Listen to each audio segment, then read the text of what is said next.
네, 반갑습니다. 글 쓰는 DJ 래피 나왔습니다. 인문학의 인문하라가 논어를 이제 끝냈습니다. 드디어, 그렇죠? 논어를 끝내고 나면 어차피 이제 논어를 공자의 이야기들이 담겨 있는 책이 논어지 않습니까? 그럼 또 이제 공자가 이 말년까지 집중했던, 몰입했던 책이 있습니다. 주역이라는 책인데, 이게 무엇인가 이제 또 우리가 좀 알아봐야 되지 않겠습니까? 예, 또 제가 또 전 세계 최초로 한글로만 읽을 수 있는 주역책을 또 썼지 않습니까? 예.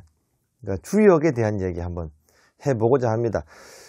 주역이라는 것은 사실 누구나 다 알고 있고 얘기는 들어온 책인데, 실제로 공부를 해본 사람들은 좀, 드뭅니다.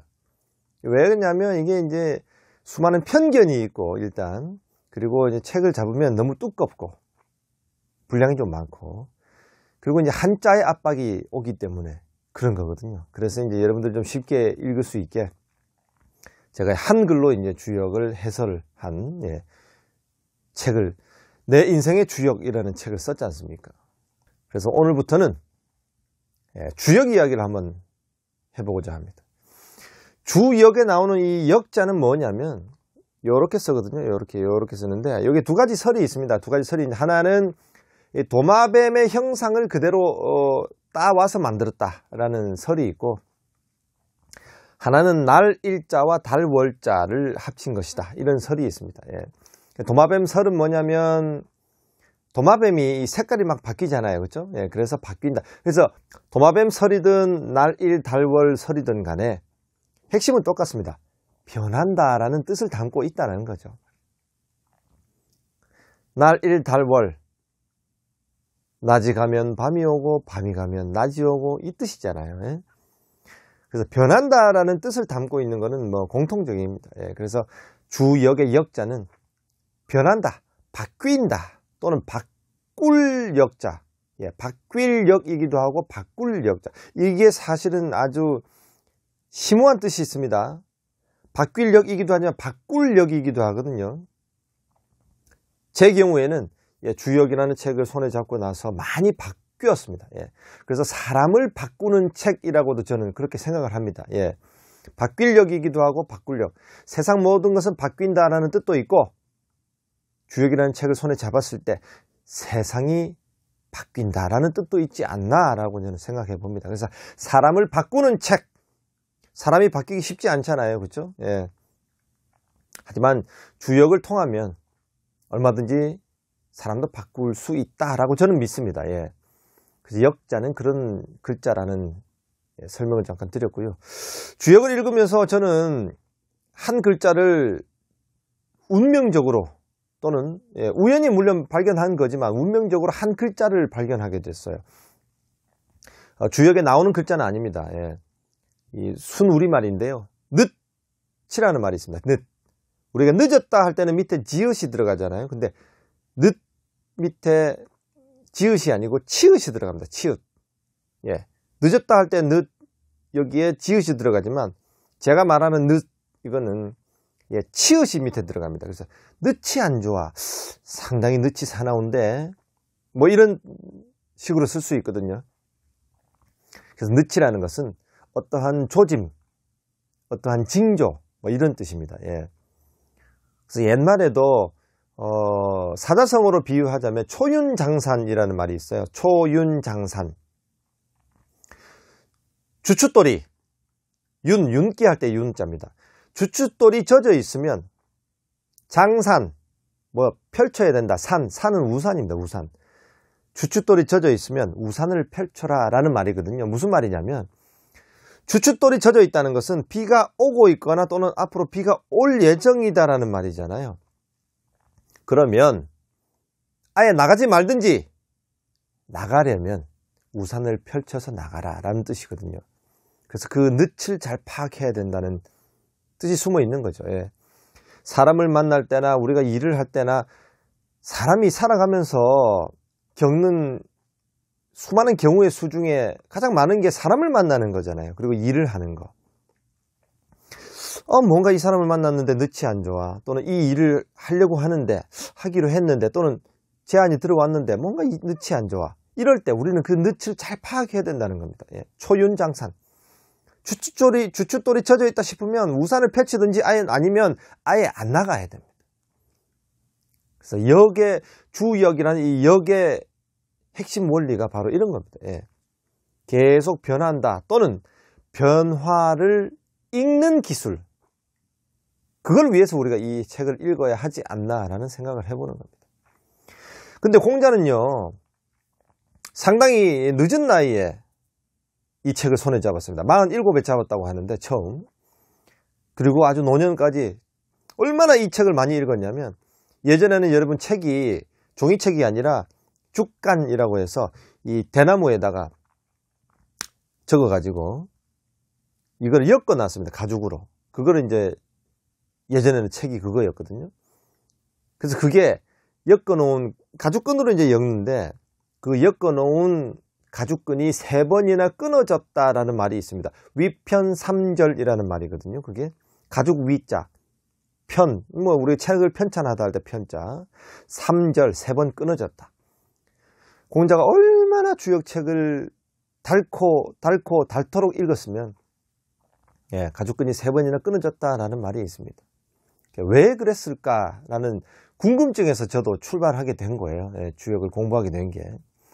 그래서 우리는 초윤장산, 주춧돌이 젖어 있으면 우산을 펼쳐야 한다. 이거를 우리의 감으로 직감적으로 느낄 수도 있지만 역사에서 배우면 됩니다. 역사에서 예전에는 이런 일이 있었지. 예전에는 이럴 때 이렇게 주춧돌이 젖어 있을 때 안 나가거나 우산을 펼쳐야만 했었지라고 예전에서부터 있었던 일들을 우리가 돌이켜 보면서 느낄 수도 있거든요. 배울 수도 있거든요. 그래서 이런 말 있지 않습니까? 온고지신.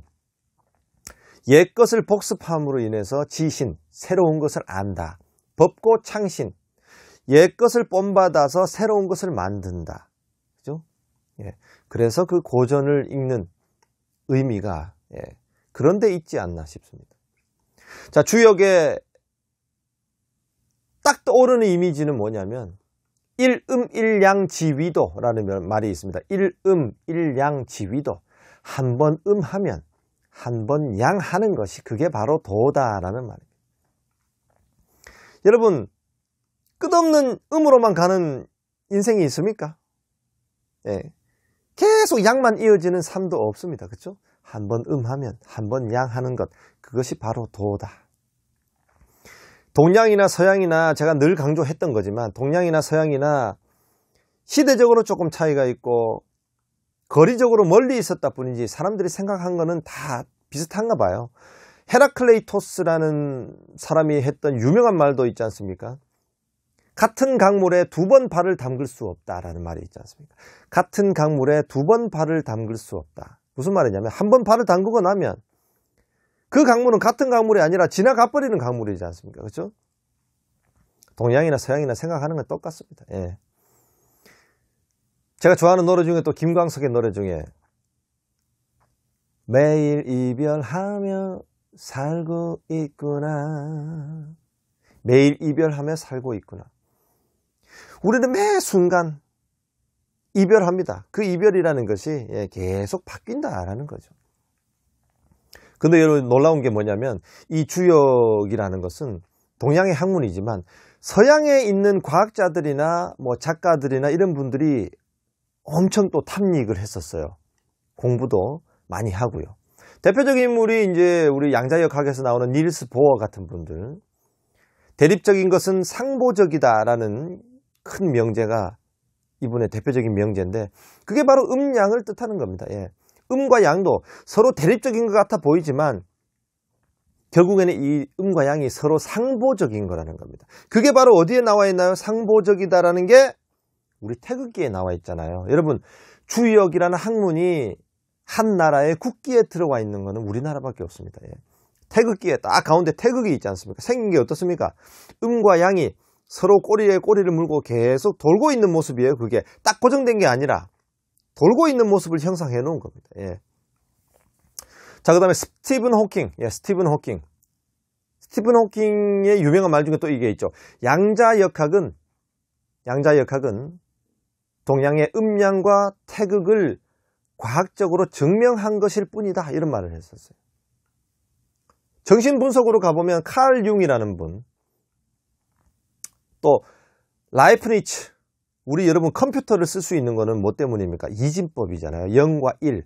0과 1, 이게 바로 음과 양입니다. 예, 그래서 라이프니츠는 주역이라는 책을 딱 손에 잡자마자 와, 이것은 이진법이구나. 그래서 라이프니츠는 논문도 썼어요. 주역을 가지고. 그 책의 논문에 보면 이 주역의 괴들이 많잖아요. 우리 태극기에도 4개의 괴가 있지 않습니까? 거기에 또 4개 더 있어요. 그래서 8괴가 기본 바탕이 됩니다. 그 괴들을 그려놓고 음은 0으로, 양은 1로 숫자, 자기의 그 이진법으로 표현을 해놓은 이런 그림도 있고, 예, 논문을 아예 쓸 정도니까요. 헤르만 헤세 같은 작가는 아예 책에다가 유리알 유희라는 책에다가 주역을 응용해서 책을 쓰기도 했고요. 많습니다, 이 외국의 작가들. 뭐 그리고 또 대표적인 게 주역을 또 어디서 우리가 발견할 수 있느냐, 훈민정음이죠. 훈민정음의 제자해, 그러니까 훈민정음을 어떻게 해서 이렇게 만들었다라는 설명이 들어있는 제자해에 보면 첫 출발이 그걸로 나옵니다. 예. 천지의 도는 음양오행이다 라고 출발을 합니다. 그게 훈민정음의 원리에도 주역이 응용되어 있고, 이순신 장군, 예, 난중일기 읽어보십시오. 예, 이순신 장군의 집무실 이름이 아예 운주당입니다. 운주당, 운용하다. 주는 뭐냐면 주역 점을 칠 때 쓰는 나무 막대기를 주라고 부릅니다. 오해하시면 안 됩니다. 이순신 장군이 뭐 점을 쳐서 뭐 전쟁을 했나?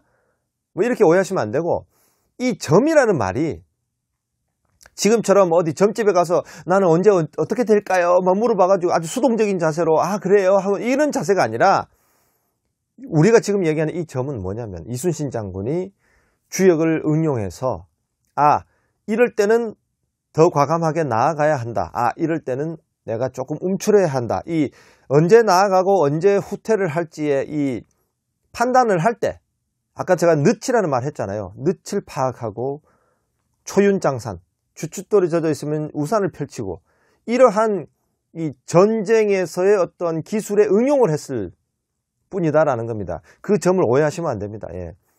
자, 그리고 이 정약용 선생님도 주역이라는 책을 깊게 연구하셔가지고 또 나름의 해설서도 쓰시고 하셨잖아요. 그리고 뭐 대표적인 것은 주역을 우리가 어디서 만나볼 수 있느냐, 뭐 계속 강조하지만 태극기 아닙니까? 태극기에 이미 주역의 핵심 원리가 다 들어가 있습니다. 음과 양, 계속 이 뺑글뺑글 도는 모습, 그리고 괴, 8개의 괴 중에 제일 중요한 4개의 괴가 딱 그려져 있죠, 우리 태극기에는. 예, 좀 요약하자면 태극에서 출발합니다. 그죠? 태극에서 출발해서 음양으로, 그리고 음양에서 사상으로, 우리 사상체질 할 때 나오잖아요. 그죠? 예, 태양, 태음 뭐 이런 거 나오지 않습니까? 태극에서 출발해서 음양으로, 음양에서 사상으로, 사상에서 드디어 8괴로 이렇게 펼쳐져 가는.